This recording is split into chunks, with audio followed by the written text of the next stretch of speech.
my audio software decides not to crash in the middle of my rant this time. Okay. Esports, are you fucking kidding me? I'm centering myself. There we go. Volvo today, not the car company, I mean Valve, releases a statement. It might have been yesterday.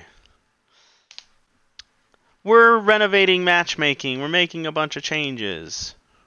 Woo! Wait, I think it's supposed to go this way. Oh, yeah, much better. Valve, after 9 years, comes out and says, well, you see, all of these things players have been complaining about for years, that we've told them that's not true, and that they're wrong. We were lying. They were right. Our matchmaking system is trash. It's not accurate. It increases negativity. It rewards people to play by themselves instead of with friends, etc., etc. I'm going to go through some of that shit right now, but the fact that it took them 9 fucking years to figure out that the players were right, they might have known all along and didn't want to admit it, and now they're like, well, shit, we just can't ignore it anymore. Our player base is dwindling. People don't even give a fuck about Dota anymore. That's not true. Some people do. But it's a smaller and smaller community, and, I thought Dota was going to do this forever, because it's a legitimate esport. But with Valve's handling of it, it's no good. Alright. I don't need to go off on Valve. I've known they were trash for years. Years before it came out with all these articles saying how bad they are. I'm not going to go into that as much as I'd love to. Alright, so what'd they say? Our MMR system is wrong. I'll summarize. Due to party variance, role variance, and it's just wrong in general. Now, MMR is their ELO system, matchmaking rating.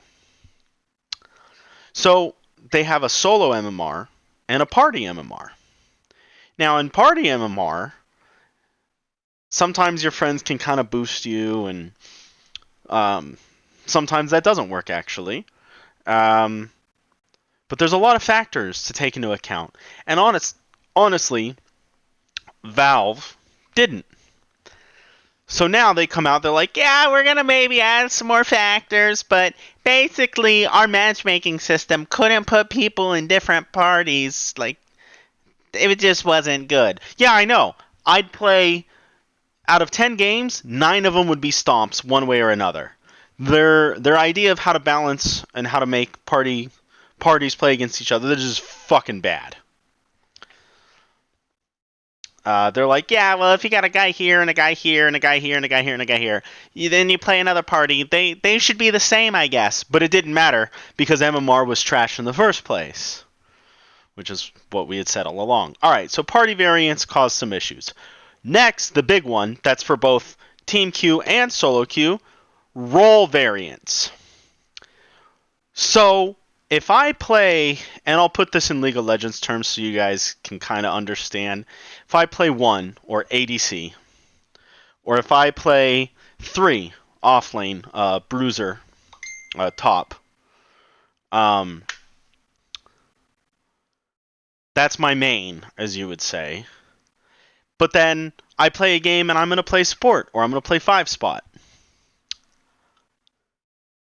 I'm not going to play, let's say I'm master rated, or diamond, or challenger, whatever, but I'm challenger ADC, or I'm, 6k MMR hard carry, and I play support.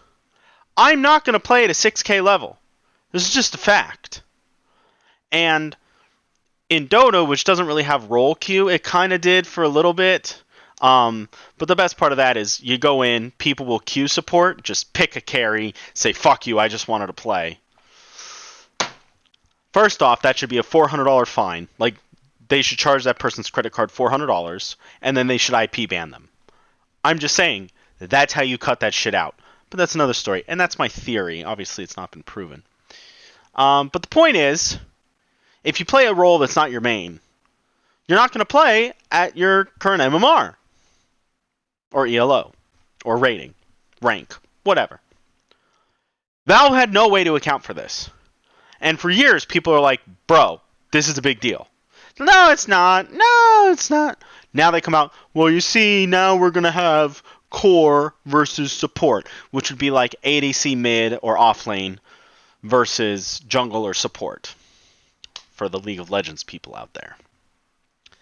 Yeah, should have had that years ago. And then they came out, they're like, yeah, MMR in general is just bad. It's just, we're not calculating it properly for a variety of reasons. The two big ones, though, is they can't calculate party variance and they can't calculate role variance. Okay. Sorry it took you 9 years to figure that one out. Us players had it in a day or two. I guess you're a little slow. Next, and this is the main reason I quit. Encouraging solo queue. It's a team fucking game, but everything they did encouraged people to play by themselves. You couldn't get to Challenger or higher playing as a team. You couldn't get to Immortal. What's the one under Immortal? I don't know, it's been so long since I've played because I don't play this shit game. Really, it's just a shit matchmaking. The game's okay. I don't even fucking remember. But anyway, your team MMR, your party MMR, capped in terms of ranking. The number could keep going up, but you would never get placed against anyone higher. Why? Team fucking game. So basically, what they told everyone is if you want to keep ranking up and getting stuff, you have to play by yourself. And immediately I'm like, well, great. Now I'm going to get a bunch of assholes in solo queue that are only thinking about playing for themselves as opposed to playing as a team. This increases negativity among other griefing and all sorts of shit. Valve in their statement goes, well, you see, we feel our matchmaking really encouraged team people to play without their friends. And it increased negativity a lot and griefing and other... No shit! Took you 9 fucking years to figure that out? Given solo and party MMR, it used to be 1 MMR, and now it's going back to 1 MMR. But the split to solo and party was maybe 4 years ago, 5 years ago, so it took them 5 years. Not 9, 5. My mistake to figure that out. Yeah, I actually touched on all 3 points of encouraging solo queue. I don't get it. Why the fuck would you even have a solo queue rating? It's a team fucking game. I mean, I guess you could have it, but it means nothing. And all the top players will tell you it means nothing. Anybody that cares about their ELO or their MMR, just some trash grinder. The only thing that actually matters is how well have you placed in tournaments. That's literally the only bragging points you have. But that's a whole nother esports episode 4. People that give a shit about their ELO. Whew, what a joke. Anyway. Shit that players have complained about for years. That Valve has been like, well, that derp for years. Valve finally comes out, they're like, well, I guess you could say our matchmaking system encourages negative. No shit, it does. So I don't fucking play your game anymore. Well, there's actually a ton of reasons. But anyway.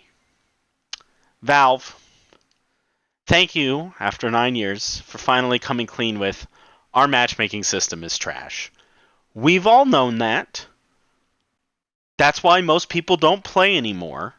You encourage selfish little annoying brats to just pick hard carry and only care about themselves for an entire game.